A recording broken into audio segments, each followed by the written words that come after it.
tiene características en uso así. Son tan amables, les agradeceríamos muchísimo.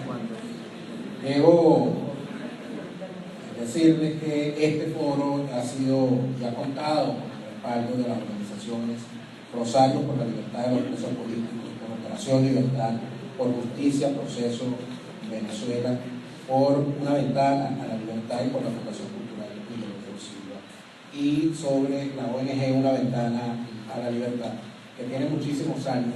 Yo recuerdo a esta organización, para quienes creen que los únicos defensores de los derechos humanos en la mal llamada Cuarta República eran José Vicente Raquel y Tarecuya Alzada, por favor.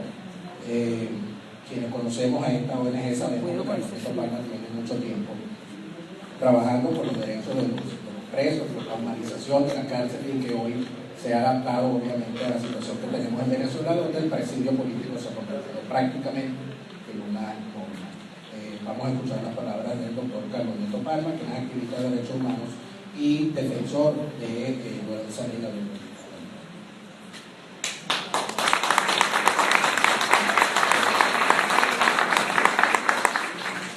Buenos días, gracias por estar acá. Bueno, voy a aclarar un punto técnico nada más. El aire no se puede apagar, el aire tiene un termostato que cuando ya siente que está frío se apaga solo y se vuelve otra vez a prender cuando siente que está frío.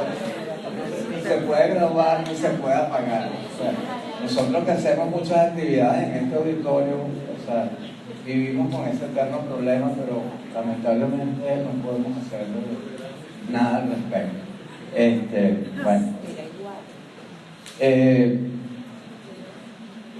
hablar hoy sobre el caso, sobre Lorenza Leyva, es lamentable, ¿no? Yo soy amigo de Lorenza desde hace muchos años. Ya no sé, ayer estaba pensando cuántos años, desde hace cuándo viene llegando Yamile, qué bueno que pudieron salir de donde estaban y llegar.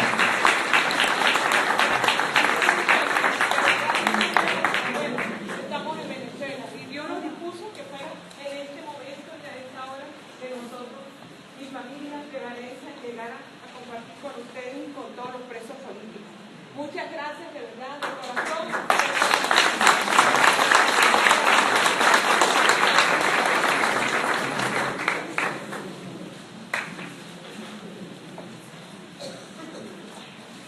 Bueno, continuamos mientras... conocí a Loren cuando hacía una huelga de hambre en las puertas de la OEA hace no sé cuántos años, tal vez 7, 8 años, no tengo verdaderamente idea. Y desde ahí nos hicimos muy buenos amigos. Hemos compartido esta amistad en las buenas, en las malas. Me tocó como que el primer momento de la detención de Loren junto a Yamile en las puertas del helicoide, sin saber dónde estaba, sin haberlo visto, aquel ruleteo de acá para San Cristóbal, primero Valencia, después San Cristóbal, y bueno, y he estado bien cercano a Loren, más allá de como abogado, porque mi actuación como abogado de Loren al principio fue muy corta y después ha sido más que todo denunciando su caso en instancias internacionales, específicamente en la Comisión Interamericana de Derechos Humanos, donde Loren tiene unas medidas de protección desde hace 2 años para que el Estado venezolano le brinde atención a su salud y no se la ha brindado hasta ahora, pero bueno, nosotros seguimos insistiendo. El caso de Loren es el de 100.000 personas privadas de libertad, o más de 100.000 que tenemos actualmente en Venezuela, viviendo en ya no cárceles, sino depósitos de seres humanos, en condiciones infrahumanas, donde todos sus derechos son vulnerados y violados constantemente. La situación de derechos humanos en toda Venezuela es muy grave. O sea, no es que... Creo que en Venezuela nunca se había vivido una etapa tan oscura en materia de derechos humanos como la que estamos viviendo ahora. Eso no quiere decir que antes no se violaran los derechos humanos. se violaban igual. Yo hace 20 años pensaba que las cárceles de Venezuela eran lo peor que había en el mundo, resulta que no.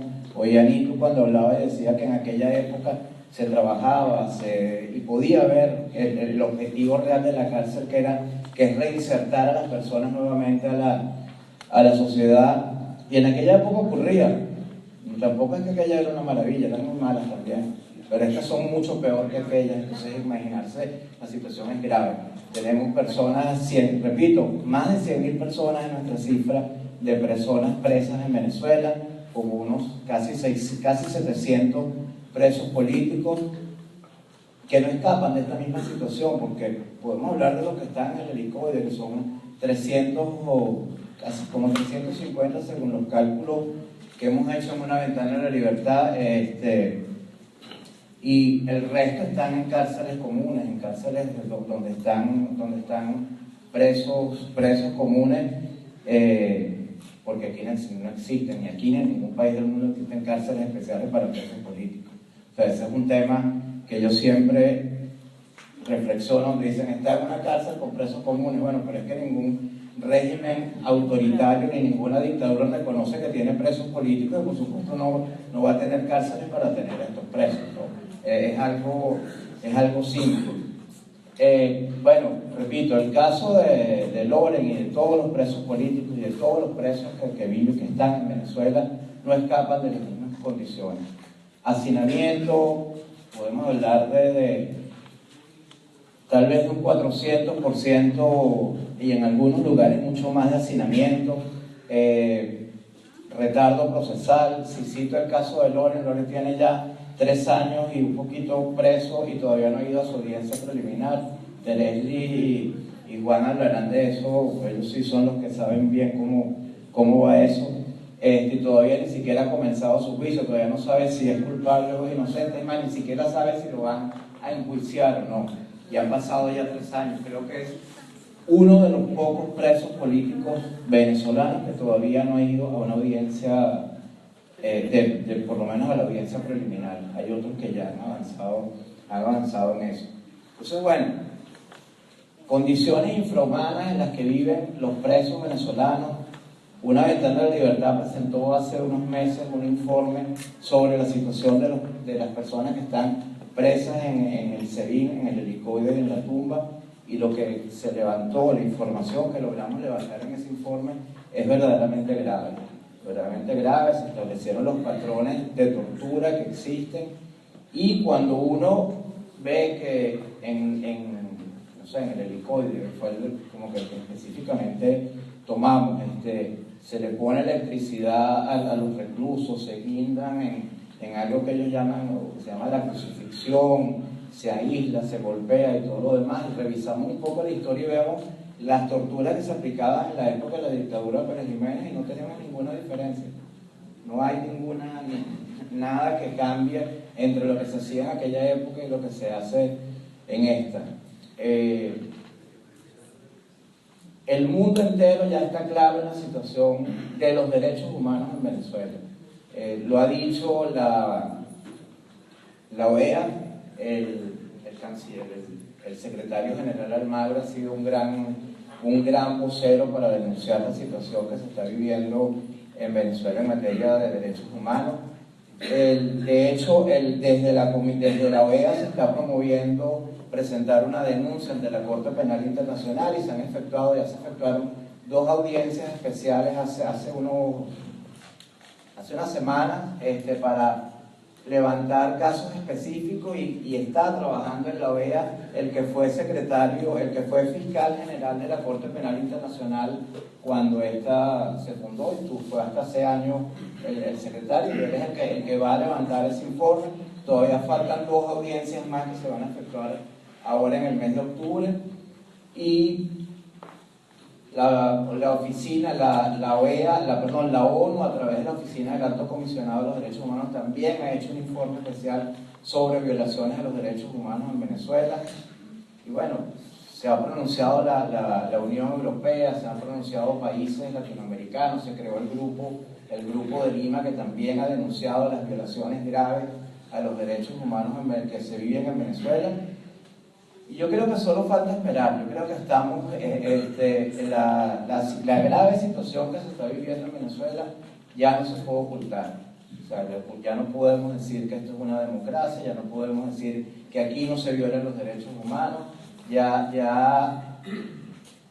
no podemos seguir pintando lo que sea, y se habla, y lo dijo antier, lo dijo ayer el canciller, que venía un experto de la ONU próximamente, en el mes de noviembre, si yo no me equivoco, a levantar información sobre la situación de Venezuela. Esta es una información de ayer, todavía no estamos claros en qué es lo que vamos a hacer, pero lo que sí seguro es que vamos a pedir, por lo menos las organizaciones de derechos humanos, hablar con ese experto cuando venga, porque evidentemente tiene que escuchar a todas las partes, ¿no? Esa es la función de un experto internacional, escuchar a los familiares de las personas que están presas, escuchar a los que han sido víctimas de violaciones a los derechos humanos, y levantar información sobre eso. No podemos adelantar criterios de que si va a ser bueno o va a ser malo, si lo trae el gobierno o no lo trae el gobierno. Vamos a esperar primero que eso se desarrolle para tener claro de qué es lo que, o sea, poder dar una opinión. Lo único que hasta ahora tenemos claro es que ese tipo de expertos tienen que escuchar a todas las partes y levantar un informe en base a todo lo que escuchen. Nosotros aspiramos que esto no sea un maquillaje que quiera darle la ONU a la dictadura venezolana, enviando un experto para que levante la información, como ya lo hizo en otros países del Cono Sur cuando sus épocas de dictadura. Nosotros seguimos trabajando por el respeto a los derechos humanos, seguimos atendiendo el caso de Loren en la Comisión Interamericana de Derechos Humanos, quien se ha pronunciado y ha exigido al Estado venezolano que Loren sea atendido por un médico especialista como tiene que ser, un urólogo específicamente. Nosotros estuvimos en marzo, Tamara Sujo y yo, que somos los que llevamos esa parte en Washington, en una audiencia en la Comisión Interamericana de Derechos Humanos, y nos sentamos junto al Estado venezolano. Estaba un representante del Estado venezolano, un representante de la Fiscalía General de la República en ese momento, y ambos se comprometieron en marzo, 20 de marzo, si yo no me equivoco, de fecha, a que Loren iba a ser atendido de inmediato por el médico que lo tiene que ver, que repito, es un urólogo porque su problema tiene que ver con los riñones, y al día de hoy todavía Loren no ha sido llevado al médico, al especialista que necesita para que lo atienda. Esto es verdaderamente grave, pero bueno, nosotros seguimos luchando, seguimos peleando, y yo creo que esto pronto va a cambiar. Y hay algo bien importante que tenemos que tener todos en cuenta, que las violaciones a los derechos humanos no prescriben, y quien viola los derechos humanos en algún momento de la vida, si no se muere en el camino, va a tener que responder por él. Gracias.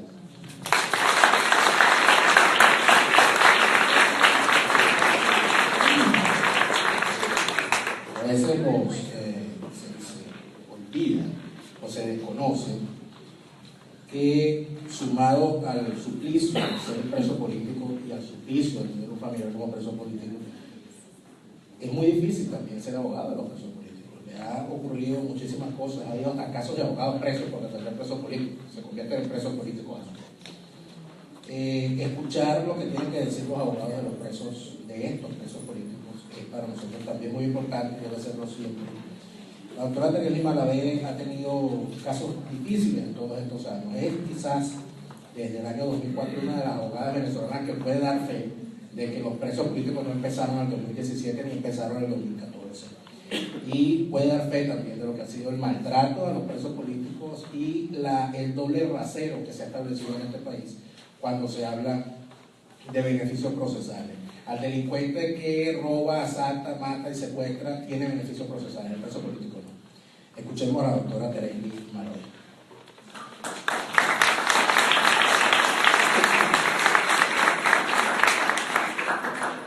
Bueno, buenos días.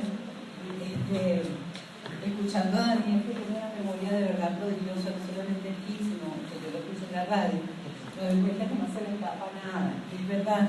Nosotros veníamos con un esquema cuando hicimos este foro en Valencia, totalmente diferente a lo que en ese momento yo llevaba.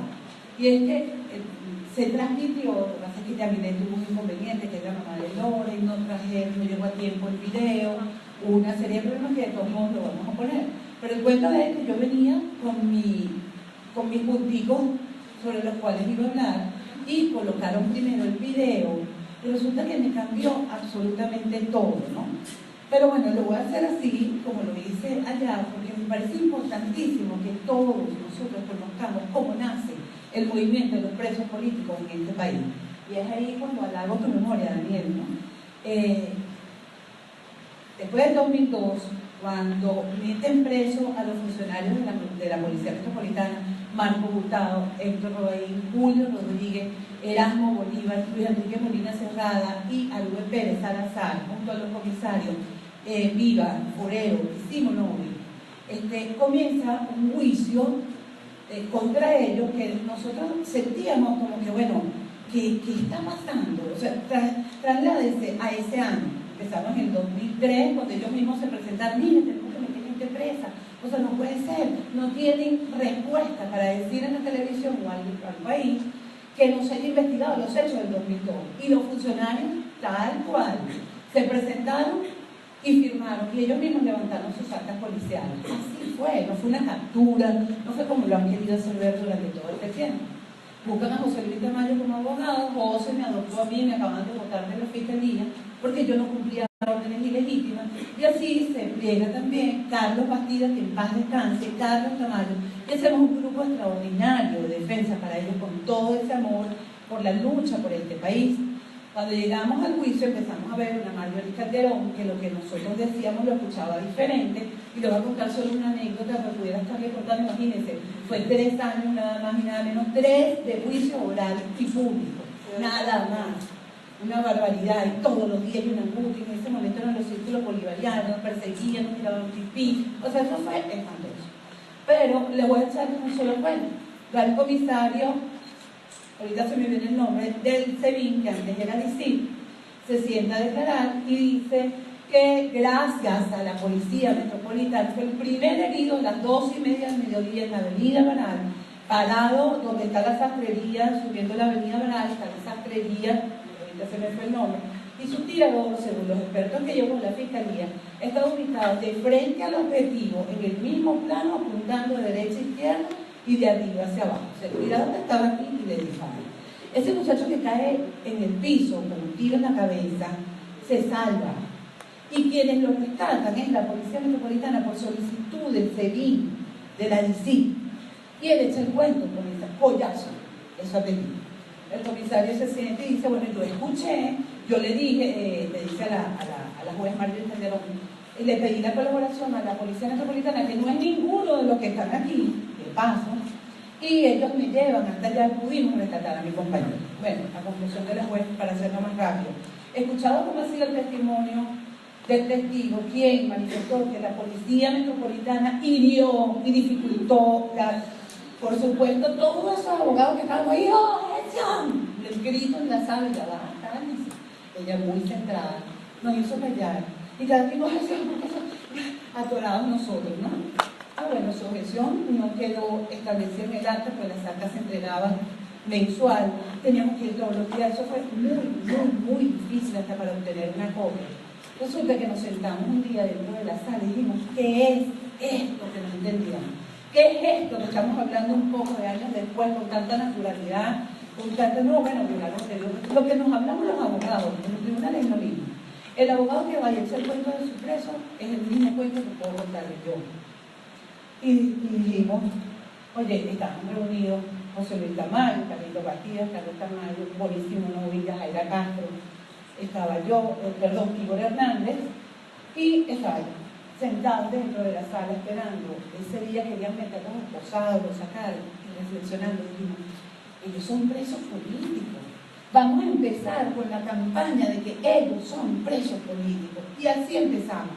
Y los presos políticos eran tomados la declaración y presos políticos.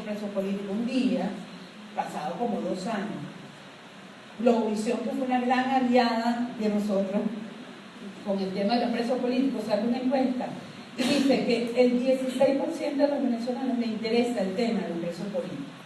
Y a los presos políticos nos provoca ponernos a llorar. O sea, porque es una lucha tan ardua, hoy formamos una organización de derechos humanos, fundamos Foro Penal, no fuimos todos los abogados del Foro Penal, y formamos nuestra organización que se llama Justicia y Proceso Venezuela, que no hemos podido impulsarla por razones económicas. Y empezamos desde allí, esta organización, llevamos el caso, ay mira, existe la Comisión Interamericana de Derechos Humanos, vamos a llevar el caso de los policías, ay la detención arbitraria, bueno, fuimos experimentando todos estos espacios donde podíamos ser escuchados. Y allí cuando nace, cuando cobra fuerza verdaderamente el tema de los presos políticos, en el 2014. Y cuando más y más fuerza en el 2017, cuando nos matan a toda la gente que nos mataron en estas manifestaciones que son todavía, uno nos llora, le lleva en el corazón y en el alma como Leonardo Tramposo, que para mí es una cosa terrible, y Geraldine, o sea, nos podemos poner a hablar de cada uno de ellos, y los muchachos que tenemos presos, que ahora entonces nosotros lo meten presos, ay, nos están torturando. Y nos ponemos con aquella angustia, aquella ansiedad, aquella crisis espantosa, y no podemos hacer absolutamente nada, a sabiendas que a Caguaripano lo estaban torturando en una cárcel, que lo tienen arriba, eso todos lo sabemos y nos sentimos amargados. ¿Por qué yo les hablo de toda la historia de los presos políticos? Porque viendo el video me doy cuenta que Loren nos había acompañado en toda esta lucha de los presos políticos. Y puedo comenzar, por ejemplo, por contarles. Nosotros montamos como organización de derechos humanos, meten preso a 11 personas del Poder Judicial, entre esas las muchachas, además de bellas, espectaculares, que eran una secretaria de un tribunal, otra era defensora pública, y se habían casado con algo así de todos abogados, bellos, espectaculares. Y bueno, ellos alquilaban una casa en Higuerote, hacían una fiesta, cobraban, metían colchones, no sé qué, se las alquilaban, un portugués, porque era una casa con piscina, con unos espacios maravillosos. Y resulta que el día X, ellos hacen una fiesta, se mete el general Néstor Reverol, hacen un allanamiento en el sitio, ellas se pusieron altaneras, porque nosotros trabajamos en el Poder Judicial, pónganse de este lado, y así seleccionaron a los 11 que iban a responder por 0,1 miligramos en un koala, que según el experto era imperceptible a los humanos. Nosotros ofrecimos yo no las defendí, solo le prestamos el apoyo como defensora de derechos humanos. Ellas estaban presas con María Lourdes Afiuni, yo las veía cuando iba a visitar a María Lourdes, y a María Lourdes decía, ¿ustedes son presas políticas? No, que yo tengo un amigo que trabaja en la asamblea. Bueno, cuando tú entiendas dónde estás metido, me avisas para poderlos ayudar. Montamos una huelga de hambre, por supuesto yo no la hice, de la familia, las mamás, las novias, no sé qué, justamente donde está la Defensoría del Pueblo, que trabaja la Policía Nacional Bolivariana. Y tiramos unos colchones y allí, bueno, adivinen, se aparece Loren. Ay, perfecto, ajá, que me vas a ayudar, ahorita buscar colchonetas, esto se arma así, se arma así, no sé qué. Se logró otra vez con Loren la libertad de Ayotiniel, del general El Cuervo. Esto me estoy extrapolando en 2007. Imagínense ustedes toda la lucha de este chamo. Y nosotros siempre decíamos, en este tipo de asamblea que hemos hecho a nivel nacional, echando el cuento de los policías del 11 de abril, tenemos tiempo que no lo hacemos, Carolina, en esto decíamos que todos los venezolanos, y algunos de ellos lo digo, somos presos potenciales, todos. Da pavor, o sea, yo a veces voy con mi esposo, mi hijo, lo que sea, y se mete a alguien, no le digas nada, eso no importa, olvídate de eso, no pasa nada, porque da pavor que todos tengamos el peligro muy cerca. Y bueno, a Loren le pasó, y recuerdo a su mamá, por eso quería llevarnos hasta este momento de cómo nace el movimiento de los presos políticos, que se les grabe y que ustedes lo repitan, porque esto no tiene 2 días. Y es el 2014, 2017, donde todos los venezolanos dimos nuestra vida, nuestro esfuerzo, por hacer algo. Unos llevaban comida, otros defendían, otros sacaban una banderita por la libertad. Rafael hacía su papagayo en 2014, 2017, pero tenemos todavía presos del 2003 en adelante, como son los funcionarios de la Policía Metropolitana. Pero además está Carmen Salame, tiene 9 años preso de cárcel en cárcel, y así me da terror, se me van a olvidar nombres, pero son demasiados. Loren, finalmente su mamá nos busca, quiero que defiendan a mi hijo, yo en ese momento me fui del país, y cuando regreso encuentro a Yami con el mismo dolor, la misma angustia, tengo a mi hija metida en un hueco. Su lucha por el mundo, rogándole a la gente, hablando, era silenciada. En esa desesperación, Yami, me metí en el corazón con ella, a llorar muchachos, ay, papá, y no puede ser, bueno, vamos a hablar, y me fui a hablar con María Corina. María Corina, hagan algo, ayúdenme, me fui a hablar con Freddy Guevara, con mi preso, en ese momento Ronnie Mantilla y Gilberto Somo. Ustedes tienen que ayudarme, y aquí vamos a hacer algo. Bueno, así, dimos entrevistas y no las sacaban. Hablar de la tumba era pavoroso. Recuerdo entrando a la tumba, que finalmente me permiten ver a Loren con un hombre trajeado de rojo. No le diga la tumba. Y que, bueno, la tumba se la pusieron ustedes, yo no sé cómo es eso allá abajo. Los mismos policías, ¿qué le digo? Yo, bueno, obviamente sentí miedo. O sea, no le diga la tumba, con un traje rojo, el poder y la pistolota, la cosa grandotota. Bueno, ¿y cómo se le llama? Plaza Venezuela. Ah, ok, no lo dije. Seguí diciendo la tumba, pero por detrás de él. Porque sentimos miedo. Esos somos los defensores de derechos humanos. Tenemos también miedo, también nos tiemblan las piernas, uno también llora lo que le pasa al otro. Sufre persecuciones. Yo tengo medidas de protección de la Comisión Interamericana de Derechos Humanos y uno sigue y sigue, porque ese es nuestro aporte por la lucha por este país. Finalmente entramos a la tumba. Encontramos un Loren propio, con los síntomas propios que produce el aislamiento celular. Loren Sabel y Gabriel Roger son los primeros presos políticos que sufren esta forma de tortura, que es el aislamiento celular.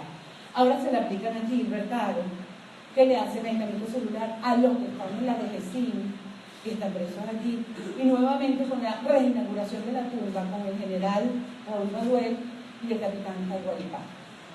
Esta forma de tortura, bajamos al sótano, bajamos, entramos, bajamos un ascensor, volvemos a bajar, llegamos al piso, volvemos a bajar y nos vamos hacia el fondo. En todos esos lados hay alcabalas, hay policías con sus armas largas, civiles, y en la puerta finalmente tenemos que dejar nombres en los bolsos.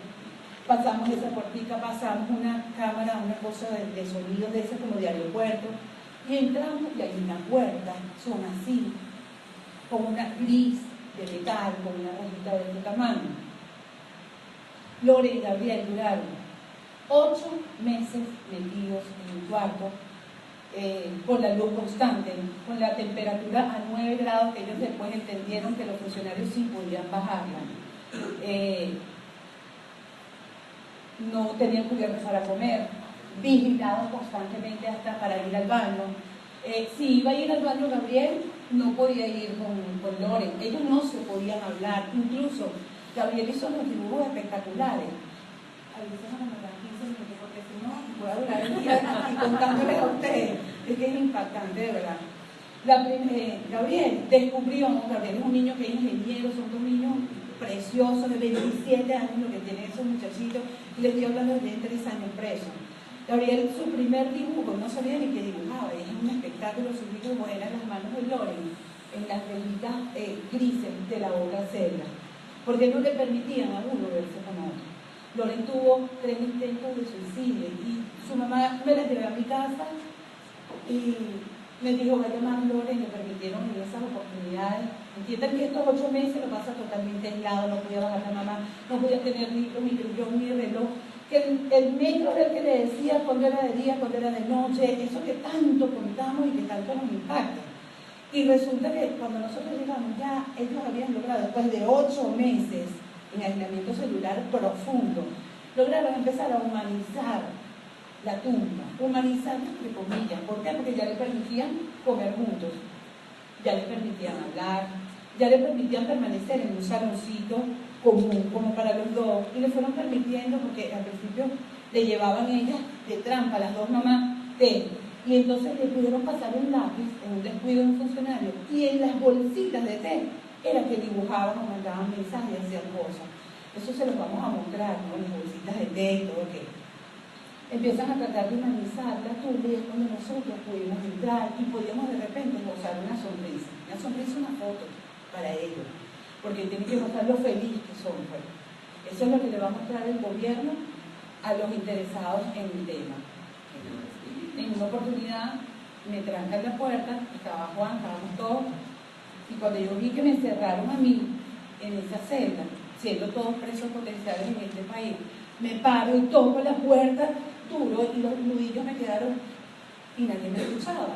Empieza a lo de ¿qué te pasa? Yo no, llama que me abren la puerta, yo no tengo por qué estar encerrada así, lo de ya, tócame la puerta. Tocan la puerta y la muchacha me abre. Me quedé tranquila, y yo, bueno, ¿qué es esto? Cuando nos vamos, la funcionaria me dice, ¿por qué tocaste la puerta así? Y yo, bueno, ¿cómo? No, bueno, que la tocaste así. Quédate tranquila, porque es que yo para poder estar aquí y cuidar a Loren hago 2 horas de ejercicio arriba del gimnasio. Porque el nivel de estrés que produce estar en ese sótano es enorme. Si la misma funcionaria me habló, lo hizo, ¿por qué no yo? Que esas cosas pasan.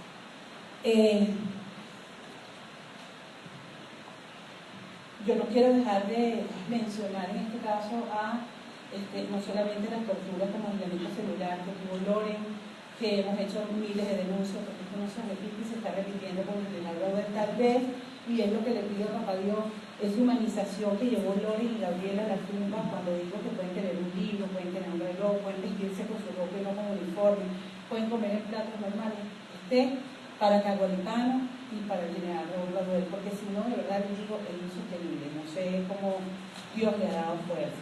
En todo este interín nosotros tenemos a los funcionarios de la policía, nosotros como venezolanos, nosotros no somos los defensores de los policías de Chacao, pero la lucha de nosotros ha sido esa también. Tenemos a esos muchachos presos con boletas de carcelación, esto que sufre, que sigue sufriendo Loren y Gabriel en el helicoide, logramos finalmente pasar al helicoide, lo sufren todos los presos, me encanta cuando mis compañeros ponentes lo dicen porque no podemos olvidar. Ahí hacemos referencia a Loren porque tiene 3 años metido en esa cárcel injustamente. Juan les va a hablar del caso de Loren. Yo no quería dejar de hablar de los enfermos, tenemos presos políticos enfermos. Juan Manuel de Sousa, que se llama Juan Miguel de Sousa, que estuvo también en la tumba con Carlos Grafe, Carlitos Grafe, que es de Maracay, de Valencia, perdón. Está con un cáncer, porque ¿qué hacen?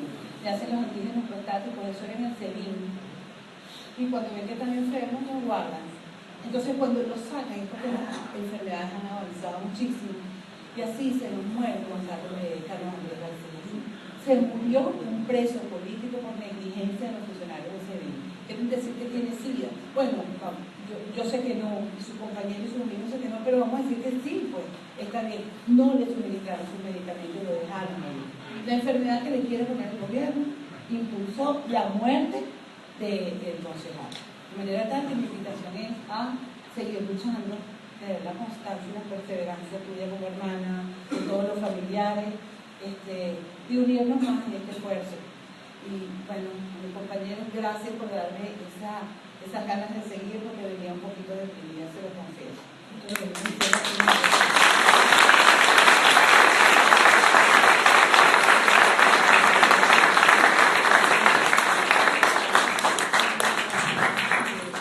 Hubo 2 casos de presos políticos ya liberados que no voy a nombrar por precaución, que me indicaron un día, es que tampoco voy a nombrar la cárcel, es que nosotros luchábamos por cobrar una estábamos presos. Eso tenía radio, nosotros luchábamos por Radio Caracas y en radio estábamos siempre luchando. Eso se suma a una situación que vimos una vez en Radio Caracas, porque Rosmy Mantilla trabajó en la 92.9. Y un día me llama un operador, yo no estaba al aire, pero me llama el operador de guardia, me dice, mire que allí está llamando por teléfono un señor desde el helicoide. Ay, será un preso. Y entonces, ay, es Rosmy Mantilla. No sé quién eres tú. No, porque parece que tenía un problema, habían golpeado a unos presos que allí estaban muy desesperados, logró llamar por teléfono, nunca supe cómo, ni le quiero preguntar, ni quiero que me diga. Pero en efecto hizo una llamada de comunicación. Sácame al aire. Romy, no te vamos a sacar al aire, pero dime qué pasó. Y entonces, muchas veces en los medios tenemos que, o sea, por supuesto yo no pude decir, la información nos la da Romy Mantilla, que me llamó por teléfono desde el poder para reportar, por supuesto, pero todo lo que ahí ocurría en Ciudad. Y últimamente, por supuesto, estas cosas yo no las puedo decir al aire, también por precaución, no puedo decir al aire, por eso tiene radio. Pero hemos tratado, y los que lo sabemos, hemos tratado de, cuando hablamos del tema de los presos políticos, referirnos y hablar como si estuviésemos hablando de ellos, porque muchas veces lo estamos haciendo. Por eso yo he sido tan, en la sección que tenemos de los martes de presos políticos en nuestro programa, he sido tan quisquilloso enviando mensajes contra las huelgas de hambre. Porque siento que las huelgas de hambre son para un régimen que su voluntad es la muerte, es como entregarle la muerte en las manos mucho más con esto que está ocurriendo con el caso del profesor Carlos Paz. Queremos escuchar también de la ONG Justicia y Proceso, y que forma parte del equipo de defensa tanto de Lorenza Salé como de Gabriel Valle, a el abogado Juan Luis González Talón.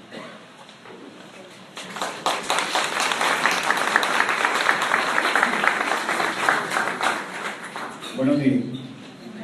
Fíjense, lo que ocurre con estos casos, yo creo que ya con la generalidad de los asuntos que se ventilan entre los tribunales venezolanos, es producto de la desinstitucionalización del Poder Judicial.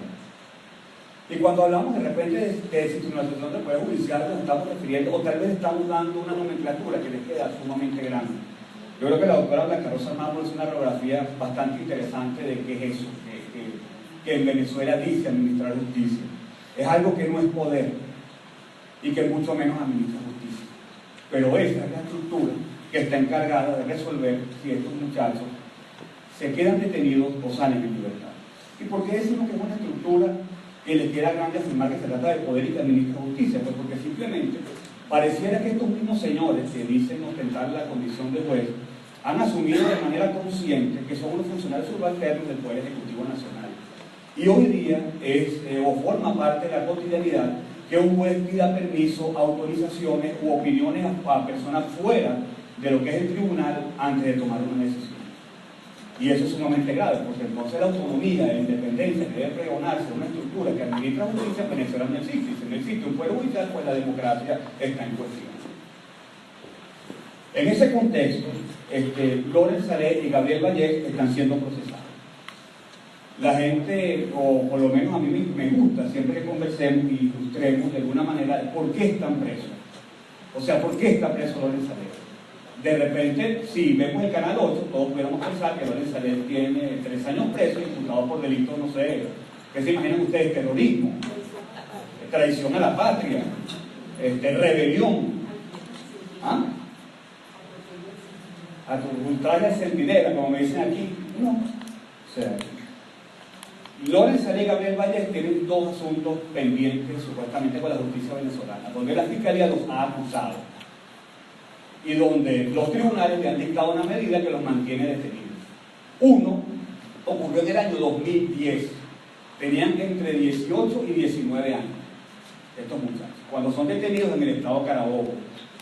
En esa ocasión, una persona supuestamente le informa a la Guardia Nacional que unos muchachos habían mandado a hacer un encargo sospechoso, habían mandado a hacer una horqueta de esas para hacer chinas, ondas, resorteras, como le llaman en algunas partes. Y entonces, cuando ellos van a retirar el pedido que habían hecho, entonces los espera la Guardia Nacional y los detienen. Revisan el carro donde andaban y encuentran cadenas, candados, linternas, cizallas, varios implementos que daban a entender que estos muchachos iban a manifestar. ¿Okay? Entre esas cuestiones encuentran además unos panfletos, unos afiches que identificaban a una organización ABU, donde aparecía la imagen del fallecido presidente Chávez con una sombra de Pinocho atrás que decía, encabezado así como Chávez miente, porque no ha batido la inflación, no ha batido la inseguridad y no ha acabado con la corrupción. Cuando nosotros hacemos estudios básicos de derecho penal, nos hablan de una cosa que se llama delito del crimen, algo así como en el segundo año de la carrera, de lo que sería el tercer o cuarto semestre, hablan del delito del crimen. Se habla de una fase interna de realización cuando la persona idea cometer un delito, dicen que bueno, nadie puede ser castigado por lo que piensa. Y después vamos a la fase externa de realización, donde se habla de los actos preparatorios y los actos propios de ejecución. En esos actos preparatorios, usted puede sancionar a una persona solamente si ese acto preparatorio está descrito en la ley como delito.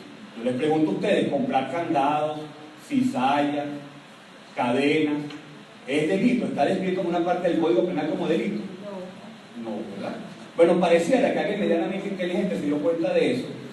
Y entonces agarraron el afiche y les imputaron un delito que se llama divulgación de información falsa que causa zozobra. Artículo 296A del Código Penal.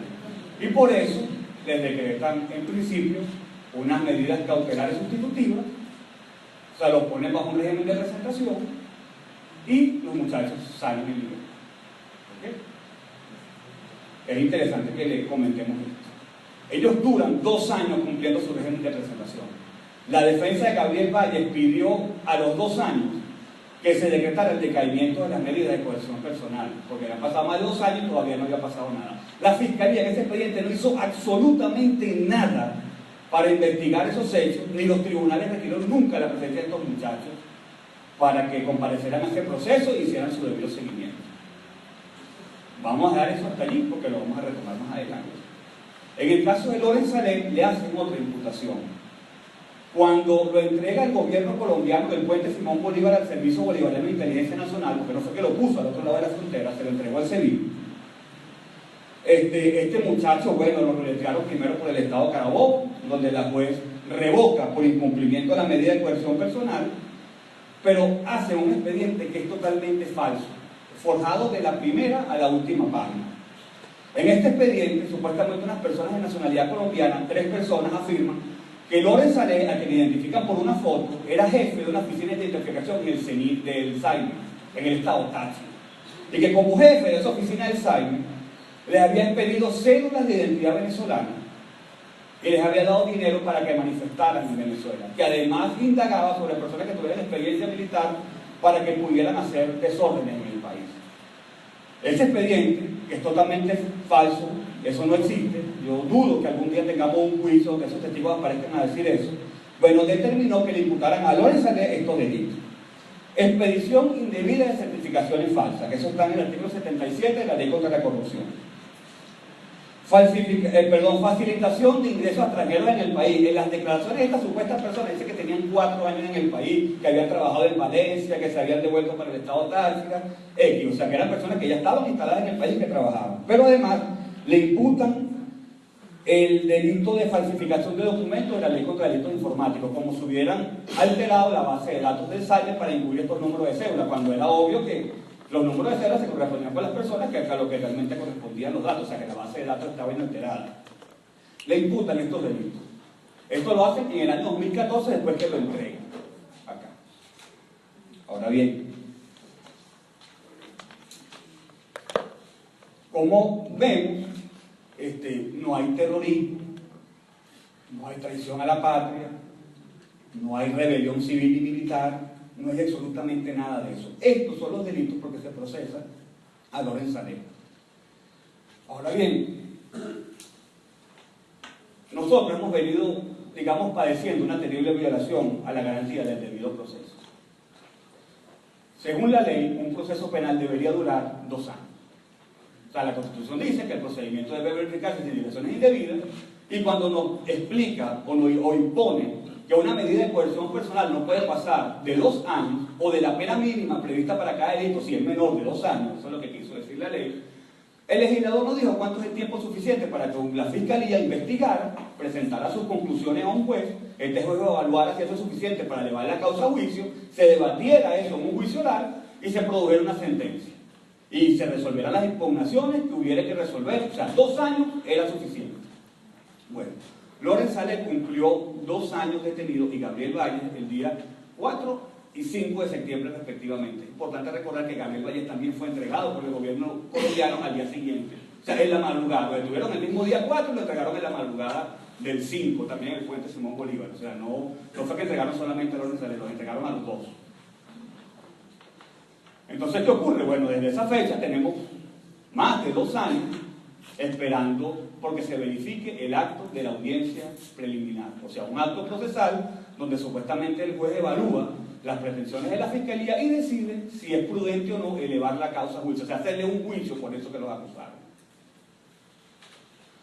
Bueno, nosotros pedimos en fecha 6 de septiembre que se declare el decaimiento de la medida porque ya han pasado más de 2 años sin que se celebrara la audiencia preliminar. El juez, en ese momento que estaba a cargo del conocimiento de ese asunto, nada que decidir en lo absoluto. Cuando se cumplen 5 meses y 29 días de que hicimos la solicitud, para evitar que alguien dijera que hay un consentimiento tácito en el retardo, presentamos una acción de amparo por omisión de pronunciamiento. A este juez lo ascienden a la Corte de Apelaciones y el tribunal queda cerrado como un mes más. Bueno, la Corte de Apelaciones nunca decidió el amparo, sino que un día nos llegó una notificación, algo así como en el mes de junio o julio de este año, donde nos dice que el amparo fue declarado inadmisible de manera sobrevenida porque el juez había decidido negándonos el decaimiento de la medida pedida a favor de estos muchachos. Cuando vamos al tribunal seguía cerrado. O sea, ¿en qué momento lo decidió? Bueno, cuando abrieron el tribunal ya con otro juez, un día sin despacho, el juez dictó una decisión mediante la cual negaba la solicitud de decaimiento de la medida. Y dijo que el retardo es imputable a la inasistencia de la defensa privada, que además no habían comparecido los imputados y que eso, digamos, que había sido la causa del retardo, pero que no era responsabilidad del tribunal. Cuando lo obvio es que no es un problema que sea una responsabilidad del tribunal, es que el tribunal es quien tiene la responsabilidad de que los actos procesales se verifiquen en los plazos. Bueno, bajo estos argumentos, ellos niegan la medida de coerción personal. Fíjense lo siguiente, Gabriel Valle está imputado por un delito, es el de divulgación de información falsa que causa zozobra. Lleva más de 3 años preso. Imagínense ustedes que Gabriel Valle fuera a la audiencia preliminar un día y decide admitir los hechos.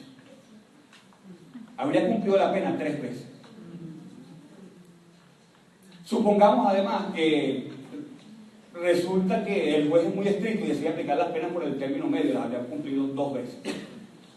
Supongamos que el juez tiene razón, ¿vale? Que nosotros contribuimos a que eso fuera un retardo y de verdad merecemos que ellos sigan presos hasta llegar al acto procesal porque es culpa de la defensa, que jugó al retardo. Bueno, es que tú no puedes prorrogar eso más de la pena mínima prevista para el delito que le imputaste, y el delito tiene la pena mínima de 2 años.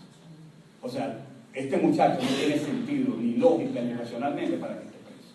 Sin embargo, esas cosas pasan en estos asuntos. La Fiscalía, después que la doctora Luis Ortega le dio ese arrebato de iluminación que muchos hablan, bueno, la Fiscalía que estaba comisionada en el caso pidió que lo soltaran a los dos, pidió que le decretaran una medida cautelar sustitutiva. Bueno, el juez dice un auto que difiere el pronunciamiento para la oportunidad que se celebre la audiencia preliminar. Nosotros estamos esperando por la audiencia preliminar desde el mes de octubre de 2014 y no la han hecho. Entonces, ¿cuánto más vamos a seguir esperando? Ese es el debido proceso en Venezuela. Yo me acuerdo que yo me incorporo, digamos, a la defensa de los derechos humanos de manera tardía, porque yo estuve ejerciendo funciones públicas hasta el año 2006. Yo no tuve 37 años en el Poder Judicial, no tuve 19. Que la juez me pidió instancia a lo penal cuando me jubilaron anticipadamente, porque no tenía otra opción. Bueno, y yo me acuerdo que mi amiga Teresa se acercaba al tribunal y me comentaba algunas cosas que le pasaban en estos casos. Yo en un momento llegué a dudar de su capacidad. ¿De verdad? Yo se reía de eso. Voy a decir, Teresa no entendió. Así de, pero si ella es buena fiscal, y yo me acuerdo, ¿vale? ¿Cómo es posible que me diga eso? Bueno, ahora yo lo estoy entendiendo que son cosas totales y absolutamente inexplicables. Lo insólito es posible que estos señores los escriban en una decisión. Lo insólito, lo que a ustedes les parezca que no es posible, como subvertir cualquier institución procesal y hacerla pasar por otra para justificar una decisión, eso va a ocurrir, lo van a escribir. Nosotros tenemos una lucha, a veces algunos abogados nos dicen que no tiene sentido lo que estamos haciendo, que para qué apelamos, que para qué escriben tanto, que para qué esto, no, eso hay que documentar. Porque algún día el Estado... Claro, porque algún día el Estado tendrá la excusa, bueno, que si usted no apeló, pero usted no apeló, entonces estaba de acuerdo con esa decisión, porque no la cuestionó si no estaba de acuerdo. Pues entonces uno no puede poner la fase, uno tiene que hacer lo que tiene que hacer. Cuando nosotros vamos a verificar los diferimientos de la audiencia de Loren Salet, y además Larry Daboe, en la audiencia a la que hace referencia el doctor Carlos Nieto en su exposición, dijo que en las últimas 2 audiencias no habían ido los abogados de Loren Salet a la audiencia. Tuvo digamos, la cara dura de mentir nosotros nos tomamos la molestia de revisar uno por uno los 40 diferimientos de la audiencia en todos los años. Y hicimos cuadritos así, con las razones de los diferimientos. Hay dos que son imputables a la defensa al principio del caso. ¿Y sabe por qué? Porque estaban brincando el expediente entre Valencia y el Táchira antes que los acumularan. Entonces los convocaban en distintos lugares. Entonces, evidentemente no llegaban y nunca les notificaban. Entonces no podían ir a una fiesta que nadie los había invitado. Si no sabían que esa audiencia era ese día, mal podían saber que tenían que ir. Pues, y esas cosas ocurren ahí. Pero fíjense que pasan cosas tan insólitas como esto. El 21 de mayo de 2015, la defensa de Loren Salé y Gabriel Valles pidió que dividieran la continencia de la causa. Pues ya que no se puede con otras personas porque son muchos y no lo trasladan a todos, bueno, háganla con nosotros. Que eso está previsto en la ley.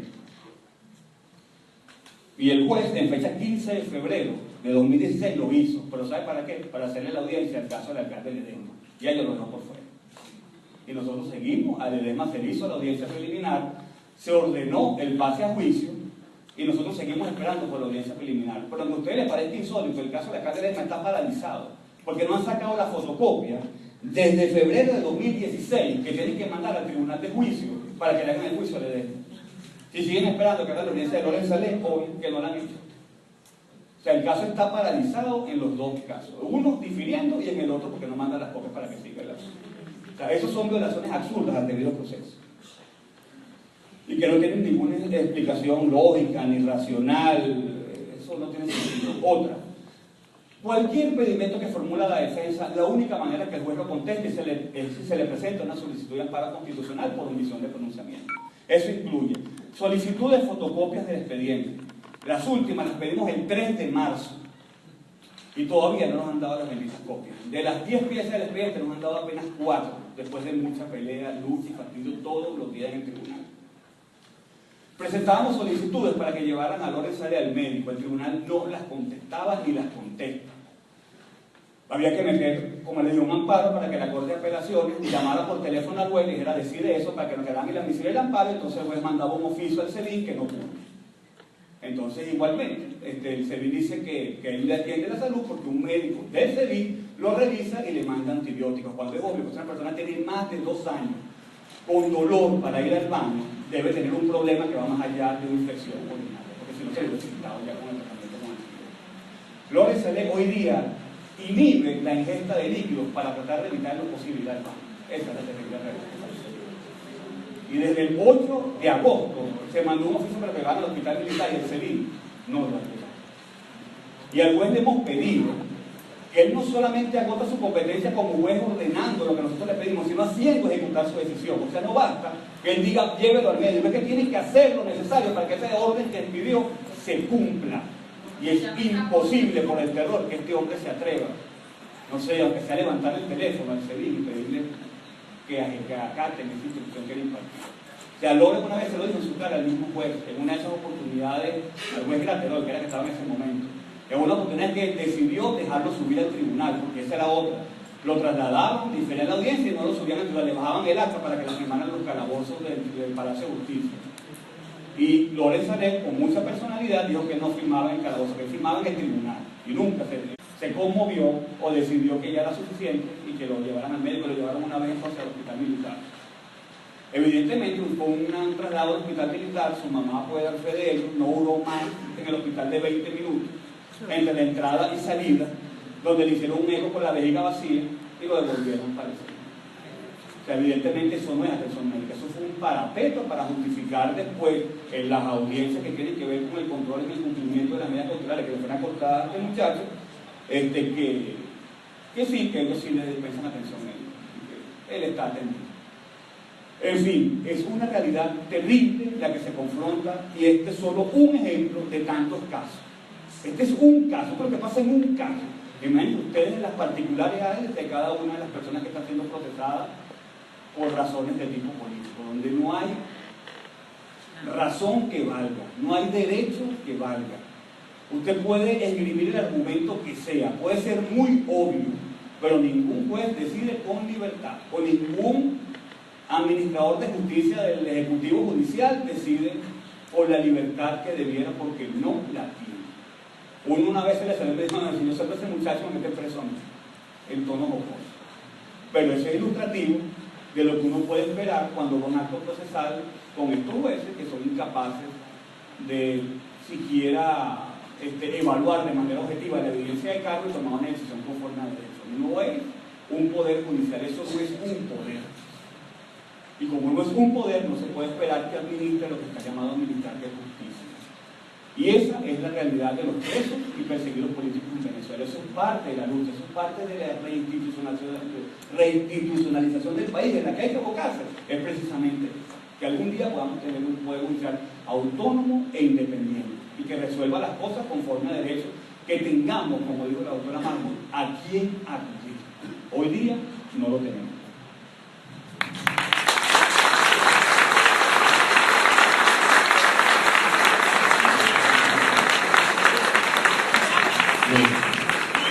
Queremos, nosotros ya llegamos casi al final y si bien teníamos previsto al principio ver este video, quiero pedirle por favor a la periodista de Diario Caracol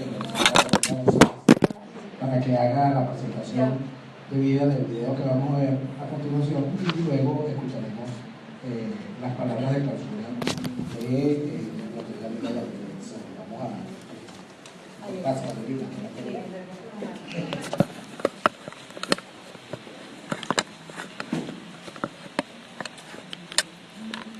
Buenos días. Yo voy a empezar como Keresti comentándoles que las historias que estamos presenciando hoy aquí tienen un origen en el mes de abril del año 2002. El caso de los policías metropolitanos, los primeros presos políticos de este régimen. Hoy 4 de ellos tienen medidas de casa por cárcel y otros 5 aún están en la cárcel militar del Río Verde, 14 años después, pagando una condena sin beneficios, sin medidas alternativas al cumplimiento de la pena, sin ningún tipo de los beneficios que por ley les corresponden. En 2017 ya son más de 600 presos políticos. En Carabobo tenemos 41.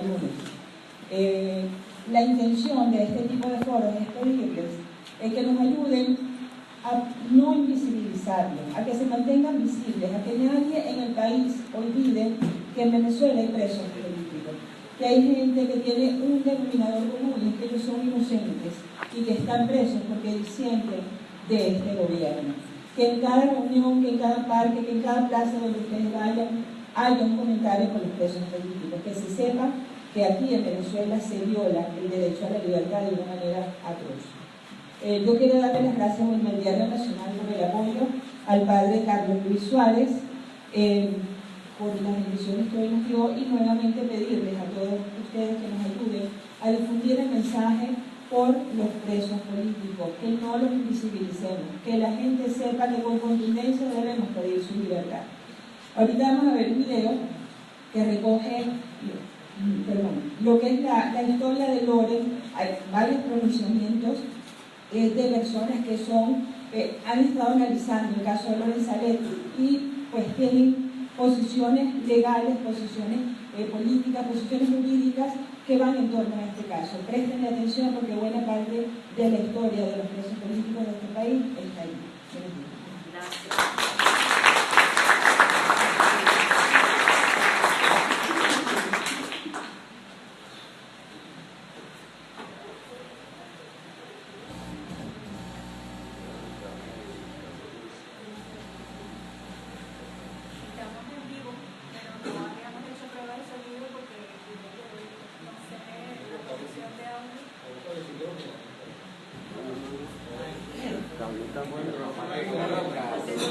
Mientras se hacen los ajustes técnicos allí, vamos a escuchar si quieres, vamos a escucharte antes para que ellos hagan los arreglos. Ya lo tienen casi definido. Mientras esto se realiza, yo quiero aprovechar para decirles lo siguiente. Deberíamos tener el compromiso los que estamos acá, los que sepan